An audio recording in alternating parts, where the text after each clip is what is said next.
our last trip to Hong Kong, we discovered a few things about Chinese history. And yes, there is a lot of it, though it's perhaps not quite as people think.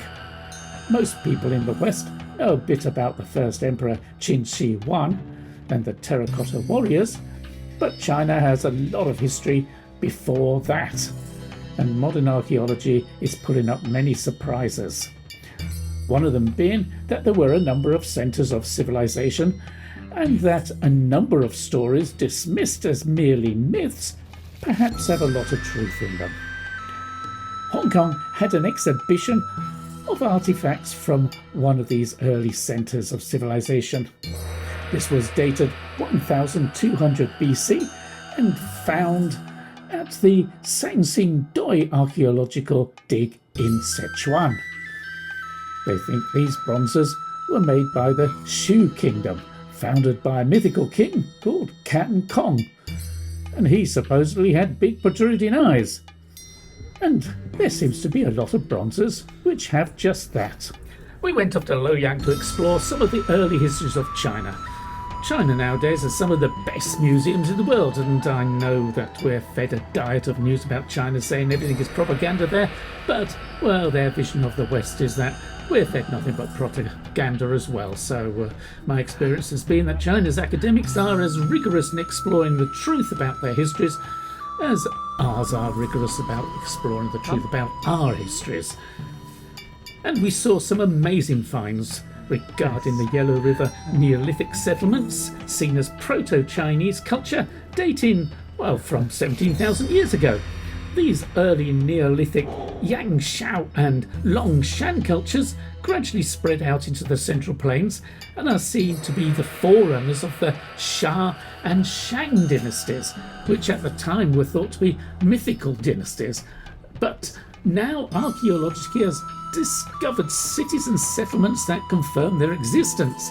Histories written in the Warring States period treated these as stories from a time when heaven and earth had not yet separated, but the digs have shown that they were definitely earthly societies and alarmingly indulged in human sacrifice and could be likened to the sort of societies that the Aztecs had many thousands of years later in South America. The most important finds have been in Erlito in Henan, where the Xia are thought to have originated from. And although we think of the Han being Chinese, it is the Xia that are seen as the earliest ancestors. And it is the mythical Xia Emperor Yu who supposedly tamed the ever-flooding Yellow River and brought about a prosperous farming society using rather sophisticated methods of irrigation. I enjoyed my trip through China with local archaeologists and asked really incisive questions like, how big was this place? 300 square meters. 300 square? No, 3,000. I wish I'd videoed more, but I really didn't have time. I was reading up as much history as I could so that I didn't sound completely ignorant. The Shang, 1766 to 1122 BC, based in Anyang, were the first people to begin using the Chinese characters that developed into the writing system that became standard. The Shang fought with chariots. As you can see here, they like to be buried with them. And these are the famous oracle bones where various questions were written on turtle shells, and then hot pokers were driven through the bone to create cracks that would be interpreted as answers to the questions. Questions like, will I have a boy or a girl? Or should I boil this slave alive or let them get away with their insolence? We went off to see the Fu Hao tomb. Now then, the Shang kings were buried in big pits along with slaves and animals, and these were mostly robbed, and so there wasn't much remaining of them. However, in 1976, the tomb of Fu Hao was discovered, and she was a concubine who rose through the ranks to become a great military leader. So finding her tomb was a bit like finding the tomb of Boadicea or Boudica in the UK. So, and with all her artifacts buried with her, including her weapons and her prized antique jade collections. There was a marathon taking place when we were here, and we stayed in a local international hotel. We were coming. Not that they had a clue what to do with us. I don't think they'd had many internationals there. But as ever, it was an excellent hotel. Mysteriously short of tea, but in China half the fun is rolling with the punches and discovering that, well, not everywhere does tea. And in fact, a lot of China's ancient history is derived from population movements from Central Asia into China. As I joked with one of the archaeologists here, I said, "Oh, well, there you go. All the troubles in China stem from the West." To which he laughed rather hysterically. Even so, anyway, even Qin was a tribe that came that had Turkish ancestry. I shouldn't say Turkic, because there wasn't really such a thing as Turkish, but they had similar ancestry to the Turkic people of Central Asia, and they named China after them. So, despite having visited Xi'an many times, we just had to go see the terracotta warriors again. A German tourist once dressed up as a terracotta warrior and sneaked in amongst the ranks, and for several hours he winked and posed for photographs, which must have been rather alarming for the people taking their selfies against this background. Anyway, he did it for several hours before security people noticed and chased him off, which just goes to show what we're in. What is it? The surveillance society. One thing worth bearing in mind is that not only are all the soldiers different, which suggests they were modelled upon individual soldiers, but also they were all painted. There are a lot more of these to be excavated, but the archaeologists would like to find a way of preserving them better before digging them up. It's also worth noting that these guys were very snazzy dressers and took great pride in sporting the sort of flashy moustaches you'd expect in the Indian army of the British Raj.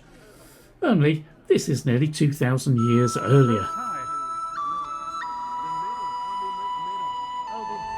Xi'an is more than just the terracotta warriors. It is a big place full of shops and restaurants, and, well, it was the capital of the Zhou dynasty, which was the successor to the Shang dynasty.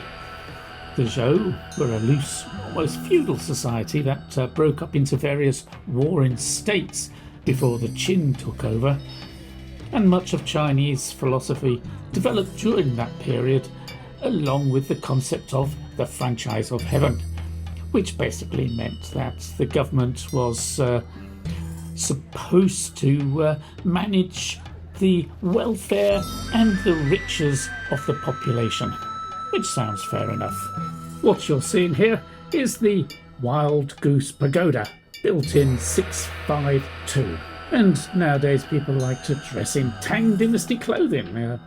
The Han Dynasty founded the city, which then fell into disrepair over the next few hundred years. But then the Tang came along and rebuilt it and turned it into the largest city in the world. In the 7th century, a monk brought the Buddhist scriptures from India, and they stored the translations in the pagoda. And for that matter, this is also where Christianity first appeared in China in the 8th century. These statues tell the story of the journey to the West for those Buddhist scriptures, and they also celebrate a few of the prominent poets such as Du Fu and Lao Tzu. I'm sure he's there, and I'm sure Confucius must be in here somewhere.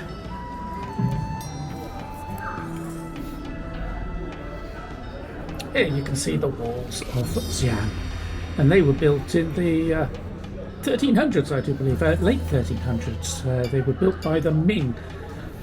Not that there weren't walls before, but the Ming joined together a bunch of old palace walls, and these enclosed the now much larger city.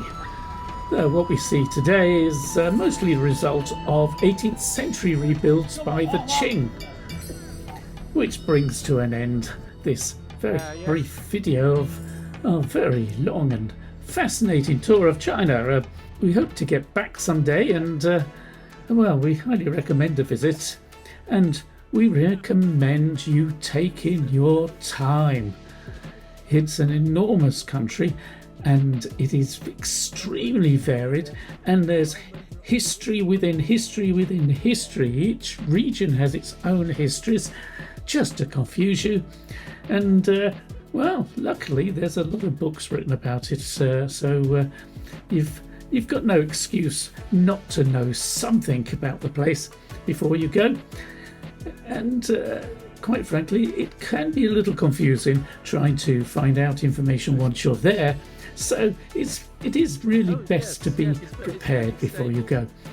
But I dare say someone will give you the true story of the place when you get there, which is always different from what is the official story. So it's great fun. Yes. Highly recommended. Like I said, just take your time.